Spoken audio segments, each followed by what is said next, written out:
If you've been putting points into specializations, there is a good chance that you're wasting them. Most people have no idea that some of these are actually hidden multipliers, while others are just additive trash. Let me show you what I mean. Now, what's good everyone, it's Verti, and specializations are the endgame progression system, and they are confusing as hell. I see people dumping 50 points into Sharpshooter when they should be rushing Daredevil for some crazy damage multipliers. Today, I'm breaking down exactly how the system works, which nodes are actually worth your time, and where they sit in the damage formula so that you stop wasting points.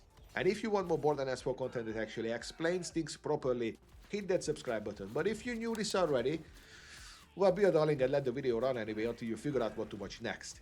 Let's get into it. With the recent changes making Runner and Daredevil into actual multipliers, there is a lot of renewed interest in understanding how do these specializations actually work. So let's start with the first prestige node, Survivor. And Survivor gives you an increased max health and shield capacity. These bonuses are going to be all additive. They go into their own soup that calculates from your base stats, along with any other talents and gear that will affect your health or your shields. And despite the misleading wording, this applies also to armor shields as well, not just the energy ones. Now, each of these prestige nodes caps out at 100 points right now. Survivor, when maxed out, will give you over 47% to both health and shields. But in a more realistic world, let's say for 20 points, you're looking at just under 23% of increases to both. Now let's talk about the base nodes. At one point, you unlock sturdy stuff. This is very clearly a leveling quality of life node. If you go down to fight for your life and you stop wiggling around, it will last 50% longer, and you get fully healed once you get back up. Nice for the campaign, not really essential for the endgame. At 10 points though, you get Bullets Are Scared of Me. 30% damage reduction when either your health or your shield is full. Situationally good if your build isn't online yet. But once you have a strong talent and legendary synergies, this will just hit a diminishing returns fairly quickly. Now that being said, if UVHM7 drops and things start hitting like an absolute fire truck, this might actually become one of the better meta picks. At 20 points though, you unlock the best defense. And this one is actually strong. 30% increased damage dealt when your health or shields are full. And this one has a dirty little secret. This can pseudo double dip. It adds 30% damage to your own shot calculation, but it also applies to any other damage instances separately, like your status effect dots. So if your burn or shock takes benefit from this independently, that is gonna be a very strong buff to your entire DPS. Not a true double dip, but close enough for it to matter. And next up is Brute, the easiest, cleanest, and unfortunately the most vanilla of all the prestige nodes. This just adds straight into your own shotgun damage soup calculation like any other talent. At 100 points, you're gonna get over 31% damage. At 20 points, to keep it realistic, you get 15%, 15.21 to be exact. It is good, it's obviously worth it, but it is nothing fancy here. But the base nodes are actually pretty good, and at least what we can say is that this whole entire branch is not complex, it has got that one going for it. Now for 1 point you get Leathered Alive. Similarly to sturdy stuff, in my opinion this is a leveling quality of life node. You get 25% fire rate when you're in fight for your life, and you get your guns auto-reloaded. I have to say though, this is about as lukewarm as they get for my money. I don't think that I've ever used it, nor am I ever planning to use it. At 10 points though you get CQC, and this one is cooking. 30% fire rate after a melee hit. The reason for its supremacy is because the fire rate is a true DPS multiplier, so it matters more than how you might perceive it. If you're running a raw gun build, you can proc this super easily with Slippy, and if you're using a Mantra setup, well, this stays active permanently because Mantra will count as a melee hit. At 20 points though, you win the jackpot. Riddle you this. This is a stacking buff with every single bullet or pellet gives you 1% gun damage up to 50 stacks. Yes, it is still additive in the on-shot soup calculation with all your other talents, but if you're unloading a high fire rate, a high pellet count weapon, this gets incredibly strong, incredibly quickly. Especially with all the other interactions that we're going to talk about in just a minute. Now, and if you're wondering, but Verti, I barely have any specialization points. How may I get some more, sir? Well, you're in luck, bucko. Peep the video up on the tippy top once you're done here, and you'll get there in no time. But next up is Sharpshooter. And look, this one also falls into the additive territory, with the bonuses going into their own separate soup. At 100 points, you're gonna get 26% reload speed and 31% gun handling. A little bit more than that. With a more realistic 20 points again, let's look at that scenario. You're gonna get 12% reload speed and 15% gun handling. A little bit more than that. Now, while these are gonna be stacking additively as well, with all your other talents and gear, I deem this to be the most useless branch of all 6. It is deemed worthless.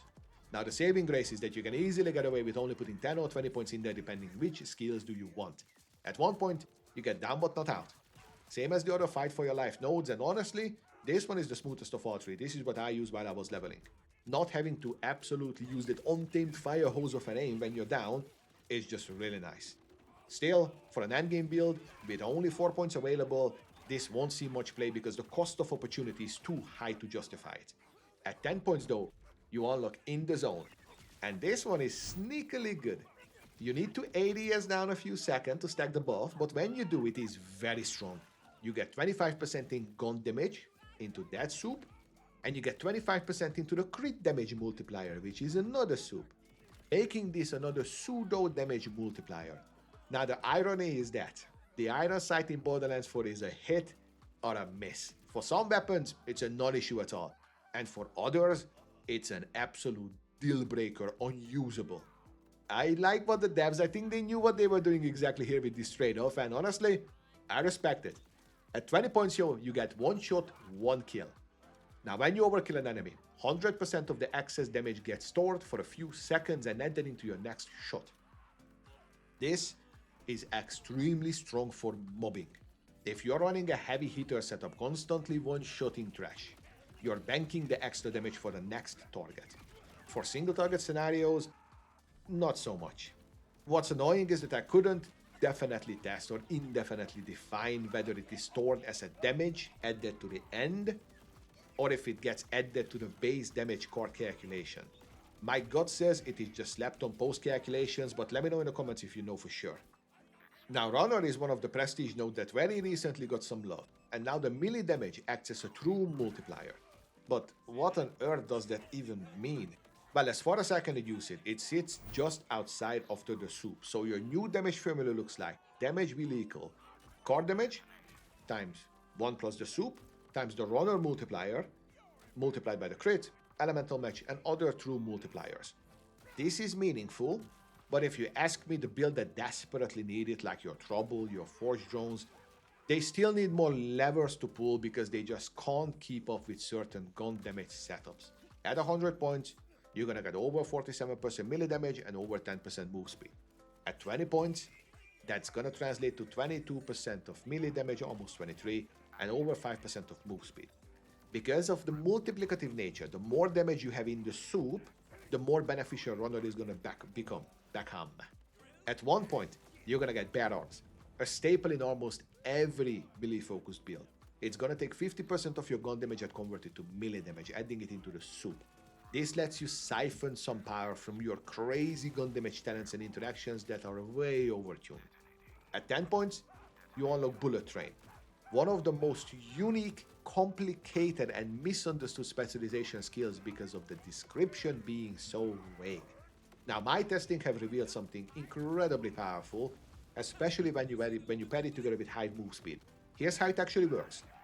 Bullet Train gives you a base gun damage while moving, 11% while walking, and the real power comes in when you're sprinting, because the skill actually scales with your total movement speed from the Runner points and from talents. With about 2.9% movement speed, 10 points in Runner, that's gonna give you sprinting nearly 17% damage increase. The scaling appears to be roughly 0.6 to 0.7% for every 1% of movement speed. What this means is Runner's movement speed directly increases the damage through Bullet Train, effectively making movement speed a DPS stat. This bonus is additive in the soup, but the fact that it scales dynamically with your movement speed means investing heavily into Runner gives you both mobility and damage at the same time. And also that high movement speed will cascade into damage even further. For the run and gun playstyles, Bullet Train is one of the strongest skills in the entire specialization tree. Just keep in mind, you do hit some diminishing returns on characters like Rafa, where you start zooming around way too fast. At 20 points though, you get Groundbreaker. And this one is super OP. It's one of those big broken discoveries that first came into the game and just gobbled up everything. Now Borderlands internals are a bit of a spaghetti code and things get tagged incorrectly. What that means is that you have a 5-second interval that constantly looping that just takes damage from guns, action skills, ordinances, and things that shouldn't count, like status effect damage, but they're tagged incorrectly, they all get stored. You bang them, and then 20% of the damage you can cash out with either a ground slam or a melee hit. And yes, Mantra counts as a melee as well, so this one gets very juicy. Up next, let's have a look at Gadgeteer, and honestly, this is the definition of niche. The entire prestige node just gives you ordnance cooldown. 31.75% at 100 points to be exact, and just over 15% at 20 points. It's about as lukewarm as it gets. I'd never put more than 20 points in here to unlock all the skills if you need them, because getting ordnance cooldown is way easier through gear than wasting your precious specialization points. At 1 point though, you get Tripwire, and this is a simple base node. 25% of the ordnance cooldown every single time you use your action skill. Not exactly earth-shattering, and honestly, I can't think of a scenario where this one would be useful, so here's your chance to shine. Correct me in the comments if you think this is a sleeper pick, but you gotta tell me how is it a sleeper pick, otherwise it doesn't count. Now at 10 points though, you unlock full spectrum arsenal, and this is the same as bad arms, but we just talked about that. 50% of your gun damage converts into ordnance damage added into the soup. The real win here is that unlike the melee damage, most of the builds have an easier time of stacking gun damage because they're right next to the ordnance damaging talents as well. So the synergy here is very real. At 20 points though, you get fragmentation payload, and this is rock solid. Essentially a staple for any builds using ordnance as the main damage source. It will give your ordnance the ability to crit with a 5% base chance, and those crits get an additional 50% crit hit damage. Since crits are the true multiplier sitting outside of the initial soup, this is a massive damage boost. The more you crit, the bigger the smile. Scientifically proven. And coming up is Killer. And as far as base stats go, this might be my favorite. There is no wasted power here. You get both crit damage and status effect damage for every single point. They run parallel and equal, so at 100 points you're gonna get 31.75% to both. At a more realistic 20 points, that's 15%, just over. As far as I'm concerned, this is always useful, no matter what build you're running. These stats are never wasted. But the skills, a different story. At 1 point, you get Contamination. And it's okay. On crits, you get a buff that increases your status effect application by 10% per stack. Up to 10 stacks for 100% total. Now what this means is that it's a 100% increase to your status effect application chance. It doesn't guarantee that you will apply status effect with every single hit. It means if you have 40% status application chance in your build, you'll have 80 with 10 stacks. It is still insanely strong. Builds that use it will have an easy way to keep the 10 stacks rolling, and the status effect application is relatively easy to get if you're building towards it. At 10 points, you get Compounding Affliction. And this one is not great. 1% extra damage per status effect on the enemy. And I'll be honest, without proper health numbers and a damage meter, I couldn't be bothered to test it because it made my head spin. But even if it's multiplicative, at the end, just before the damage lands, it is still underwhelming. Realistically, you're gonna be getting 3 or 4% of damage increase on all instances, and then the worst case scenario that it goes into the soup, well then get this out of my way and the devs better rework it. At 20 points though, you're gonna unlock Overkill. And this is a fun little talent that works very similarly to one shot, one kill, but slightly more circumstantial. When you get a kill with a crit, it does an AoE for 50% of the crit damage. The AoE is tagged as a skill damage, so it benefits from all your other multipliers.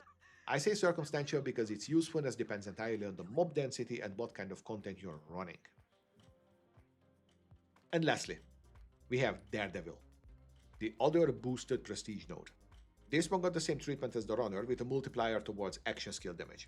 At 100 points, you get 31.75% cooldown, and then I don't actually know because I don't have enough points percent action skill damage multiplier. At 20 points though, you get 7.6% cooldown and 15.21% damage. I checked that. Now this runs in the same way as the Runner, pardon the pun. It's good, and it's a nice to have, but it doesn't move the needle enough to shift the meta away from the absolute annihilation of the gun builds that can do. It is crazy. At one point though, you're gonna get now with caffeine, and this is absolutely dope. If you've seen my videos, you know that I'm a caffeine addict along with my triple bypass. Having the ability to almost instantly jump back into the action skill is goated. This is one of those unmeasurable DPS increases that you won't see on paper, but you'll feel in practice. At 10 points, you're gonna get I Am Gone. Same as the previous two conversion skills, it siphons 50% of the gun damage that counts it towards an action skill damage as well. If you're using your ultimate as your main damage source, and have easy access to raw gun damage, this is definitely something that you'll end up running. At 20 points, you're gonna get a Honed Mind. These last two skills mimic the Gadgeteer structure entirely. So this will allow your action skill damage to crit as well, with a 5% baseline and a 50% crit damage on top as a good measure. And just like with the Gadgeteer and the fragmentation payload, if you're running a build focused around action skill damage, there is really no reason not to take this as a default option. So, to recap, here's my priority list. Sharpshooter and Gadgeteer only deserve the bare minimum, just enough to unlock the base nodes that you need. Survivor is good if you keep on dying, but it will fall off hard once you have a solid shield and your build comes online. Brute, Runner, and Daredevil are your staple picks depending on your build damage type. And Killer is the GOAT. Any spare points you have, slap them in there, you'll be a happy camper. At the end of the day, the formula is simple. Figure out what's your main damage type, rush to the conversion nodes and the crit enablers for that specific one, and then dump everything else into Killer. And that's Specializations in a nutshell. If this helped clear things up, do me a favor and drop a like. It genuinely helps the video reach more people. And if you want more Borderlands 4 content breaking down the stuff that the game doesn't really explain, hit that subscribe button. I've got builds, tier lists, deep dives coming every Tuesday, Thursday, Saturday. And if you're wondering how to actually farm specialization points effectively, I got the video pinned in the comments. And as always, I'll catch you in the next one. Peace.